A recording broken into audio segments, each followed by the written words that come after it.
Silas-Garas, a passionate youth representative from the Hey Home San community. She shares her thoughts on identity, challenges, as well as the hopes for the future of one of Namibia's most historically marginalized groups. Beverly, good evening and welcome. Good evening, Nina. Thank you for having me. Thank you for being here. Well, just start with Beverly. Talk to us about why, World Day of Indigenous Peoples, what it means to you personally and to the community that you come from. The commemoration of the Indigenous Peoples Day is a day that observes, promotes and protects the rights of Indigenous people across the world.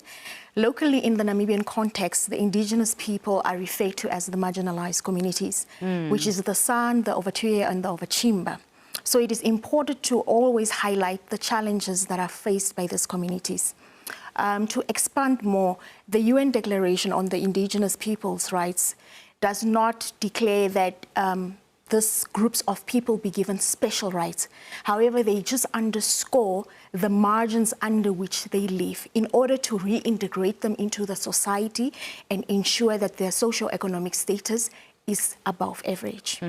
Yes. The San people, Beverly, are known as some of the oldest inhabitants of Southern Africa. Yes. I want to talk about how important it is for this community to preserve its culture, its language, and also traditions in today's world.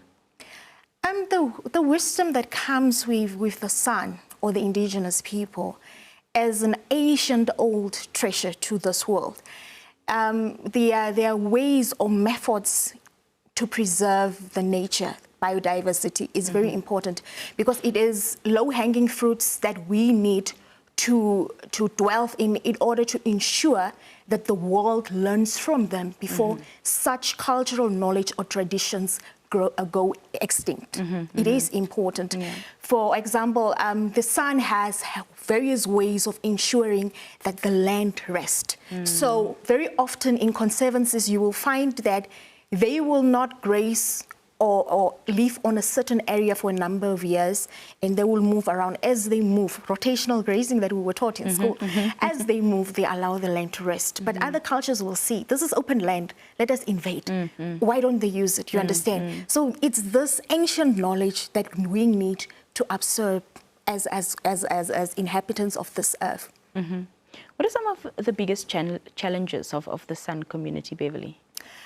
The challenges, I would say, is lack of land. It is also limited post-resettlement support, student support. There are programs that support education, because there is a program within now the Vice President's office, specifically sponsoring students' studies. However, the post-education support is also lacking. During the period where the students are studying, a lot of times you would find that the monthly stipends that they receive come late. Imagine you started school in January and your first stipend comes around April, June. It's very disheartening for somebody that comes from marginalized communities, because you do not come from a background where you can call your parents and tell them, please, I need toiletries. Yes, so those are part of the challenges. It's discrimination, it is limited political representation, consultation, as well as consultative dialogue and sensitivity to culture when projects are implemented, because you can only do what is necessary for a community if you consult them on what they need. Yes. On that note, what you just mentioned, how can government and also the wider Namibian society better support, and include Indigenous communities such as yours when it comes to national development? The first support we would need or change is a reform. We need to reform stakeholder engagements, coordinated efforts by stakeholders.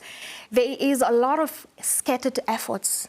This NGO is trying something, government on this hand is fulfilling their mandate to try and uplift the livelihoods of marginalized communities. The private sector is equally trying to do that. But if we coordinate these efforts, it would be easy to track and see the visibility of the investment. Does it work? Does it not work?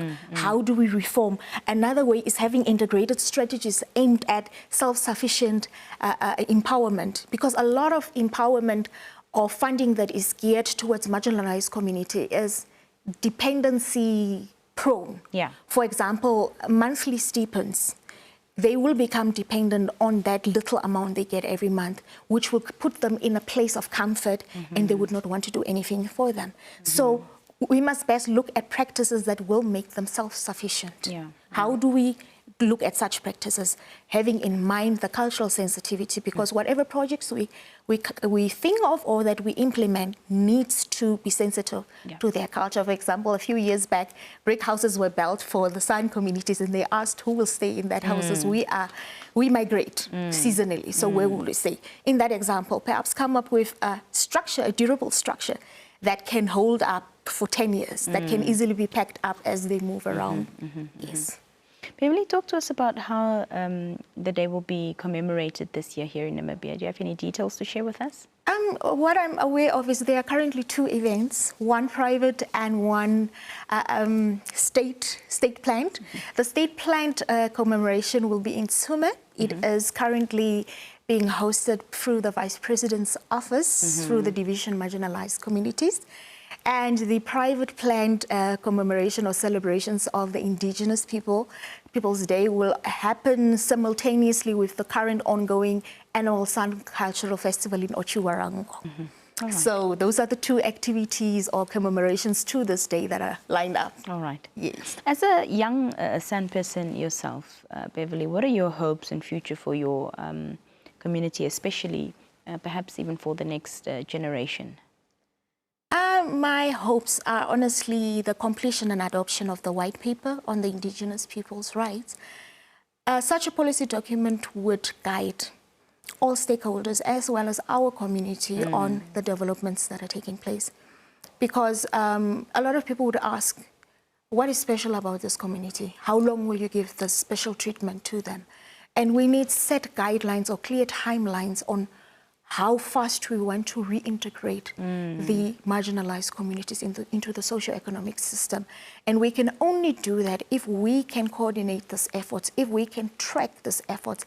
If existing programs, funding mechanisms do not work, we need to take a sit, reform our investments, our projects, in order to fast-track their reintegration into the system. My hopes is to see more marginalized communities in the political structures, in decision-making bodies.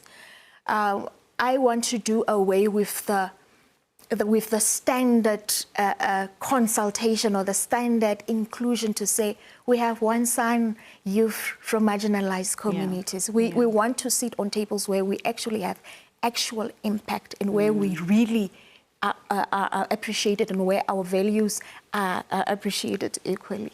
Beautifully stated. Beverly Silas-Garas, thank you so much for your time this evening, and thank you for being with us. Thank you so much, Nina.